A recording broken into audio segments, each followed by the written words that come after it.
guest was used also in worshiping the devil, participated in human sacrifice rituals and cannibalism. You come from generations of ritualistic abuse? Yes, my family has an extensive family tree. It's gone back to like 1700. Does everyone else think it's a nice Jewish family?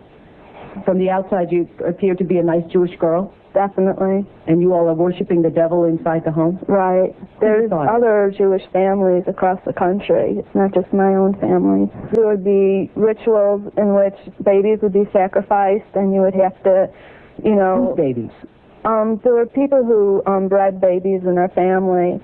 No one would know about it. A lot of people were overweight, so you couldn't tell if they were pregnant or not. When I was very young, I was forced to participate in that, in which I had to sacrifice an infant. And the purpose of sacrifice is to what? Is to bring you what? What are you sacrificing for? For power. Power.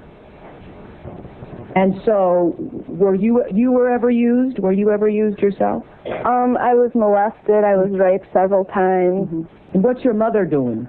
She's lives in the Chicago metropolitan area.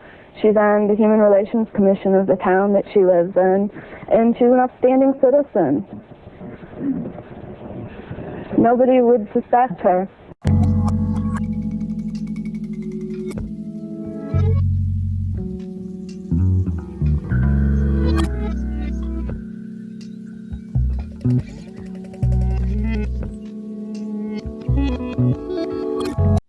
Hey, Shalom, this is your brother Yonathan. Right, first and foremost, want to give all praises to the Most High, Yahweh, Bahashim, Yahushai, Bahashim, Rakha HaKodash. Want to give double honors to the apostles and the elders of Great Millstone. I want to say Shalom to all the brothers and, of course, the few sisters who are pursuing this truth in sincerity. All right, may the blessing of election be upon your house. Okay, today we're going to connect the Edomites, or the small hats, to Satan to show that they're the people that forward the adverse nature of the left-hand side in the earth. Okay, so we're going to go to Ezekiel 36, and we'll just start here at verse 3. It says, "Therefore prophesy and say, thus saith the Lord God, because that they have made you desolate and swallowed you up on every side, right, that ye might be a possession unto the residue of the heathen." All right, we were scattered. It was prophesied that we would be scattered for our disobedience. "And you are taken up in the lips of talkers, and are an infamy of the people." Okay, going all the way back to the curses, even in Deuteronomy, we were prophesied to be what? Proverbs and bywords in the eyes of the nations. Verse 4, "Therefore, ye mountains of Israel, hear the word of the Lord God. Thus saith the Lord God to the mountains, and to the hills, to the rivers, and to the valleys, to the desolate waste, and to the cities that are forsaken, which became a prey and derision to the residue of the heathen that are round about.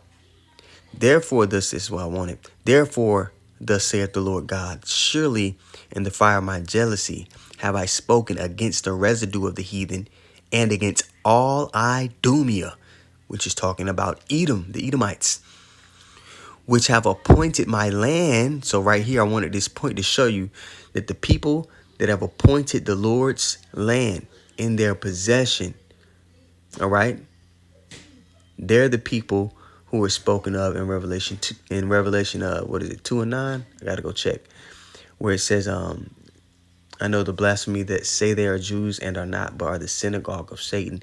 So these people who've appointed the Lord's land into their own hands, into their possession, they're connected to, these are the people that are connected to Satan in the scriptures. So when I seen that clip with Oprah, it's just more evidence that, oh, these people that have appointed the land in their possession are the synagogue of Satan. They're Satan worshipers. They're adverse to life going forth on earth. They're adverse to, the vibration of Yahweh Hashem Yahushai going out. All right, verse 5 again from the top, Ezekiel 36 and 5. "Therefore, thus saith the Lord God, surely in the fire of my jealousy have I spoken against the residue of the heathen, and against all Idumea, which have appointed my land into their possession, with the joy of all their heart, with despiteful minds, to cast it out for a prey." Now, let's go to Revelation 2 and 9.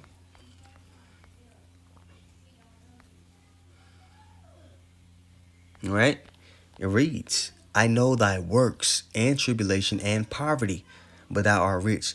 The royal family, even in this lower state, even under the curses, were rich because what? Salvation pertains unto us at the end of the day.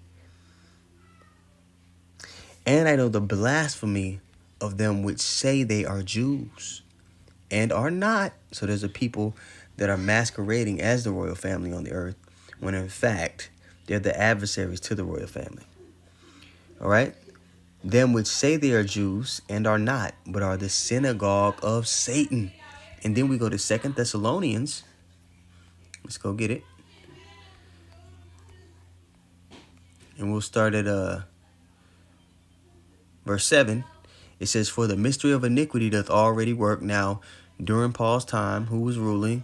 The Romans were ruling. So the mystery of iniquity doth already work. It was already in motion. It was already a little clues as to who these people were. Only he who now letteth will let until he be taken out of the way. And then shall the wicked be revealed, whom the Lord shall consume with the spirit of his mouth. All right. You go to what? 2nd Ezra is the 13th chapter. It talks about the Lord completely, or is it the 16th chapter? Talk about the Lord completely decimating the wicked and all of their armies, the nations and all of their armies. All right. Upon his return. All right. And then shall the wicked be revealed, whom the Lord shall consume with the spirit of his mouth, and shall destroy with the brightness of his coming. Get this, verse 9. Even him whose coming is after the working of Satan, with all power and signs and lying wonders. So this is something. So if you again, there's a checklist. For every character that needs to be identified in the Lord's movie, there is a checklist to identify who it is. And it's clear that Esau Edom is the so-called white man, and that the small hats, all right, or being the chief tribe of Edom, is that nation that's used on the left-hand side. You see? So you talk about that clip, man. She said, oh, it's families all across America. And often the time, this devil, in Satanism, right, one of their principles is they have to tell the public what they're doing so that they can evade, I'm doing air quotes right now, bad karma, or they can evade sowing what they reaping what they sowed, right? They figure if they tell the people, then it wasn't something that they didn't hide, and they might put it on a show like Oprah. They might say it comedically in a movie, things of that nature, so people don't take it seriously. And then if somebody does take it seriously, they're so you're a conspiracy nut. You see what I'm saying? So when you know the scriptures, it's quite easy to discern a lie from the truth. Even if it's said in a slick way, you can still determine with that spiritual eye and filtering things through the scriptures what's real and what's fake, which is why the elect won't be deceived. The Lord is going to be with them to discern a lie from the truth. Yeah, I seen that clip, man. I said, let me just go ahead and make another quick one. Yeah, I could keep going with it, but the point is made. There's a people that were prophesied to appoint. The Edomites were prophesied to appoint our homeland into their hands. Okay. Then the scriptures connect them to Satan. It said that they would be what? Masquerading as Jews, but they're not. And then when you go to 2nd Ezra 6 and 9, it's stated that what? Esau would be ruling, for Esau is the end of the world, meaning the end of the age. Esau would be ruling upon the Lord's return. Okay, so boom. It's quite easy. It's very simple. It's not something that's complex to identify. Okay, who's the enemy of the chosen people? Who's this people that forward the vibration of Satan in the earth? All right, one more thing I want to show you guys. When I read in Revelation 2 and 9, where it says they are the synagogue. Oh, it's too close, huh? Synagogue of Satan, right? here in my Bible, it differentiates what the altar, tabernacle, temple, synagogue, the church. Okay, in the synagogue, it states, let me see if I can get it to focus. Synagogues were places where the Jews of a given town or village gathered for worship. There were often several synagogues in larger cities.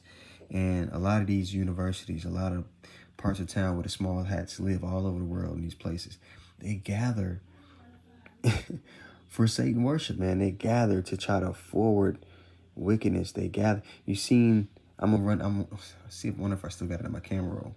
But in New York a few years ago, you had that underground synagogue that was going on, right? You had those small hats crawling out of the gutters.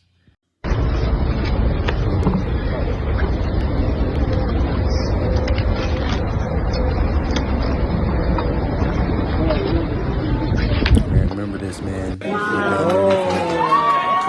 baby mattress, all the baby toys. They had ketchup on the mattresses.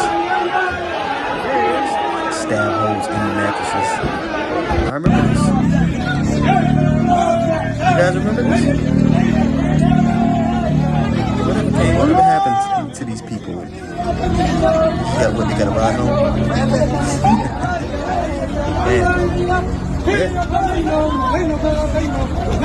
Right in our faces. All right, and they do this small levels all the way up to high levels, like the meetings that the World Economic Forum has in Davos, Switzerland. So, you know, they're all over the world putting up their sacrifices. But I'll say this, the men of Yahweh Shem Yahushua, us doing these lessons, praying unto the Lord, coming together, we too are worshiping in spirit and in truth and putting up righteous sacrifices and combating that, you know what I mean, in righteousness. So I just wanted to point this out. I remember reading it earlier, coming across it. I found it pretty interesting. So with that being said, Abaratazah, you know, lesson was edifying. I want to give all praises once more to Yahweh, Bahashem, Yahushai, Bahashem, Rakah HaKodash. I want to give double honors to apostles and the elders of Great Millstone. I want to say shalom to all the brothers and, of course, the few sisters who are pursuing this truth and sincerity. May the blessing of election be upon your house. Shalom.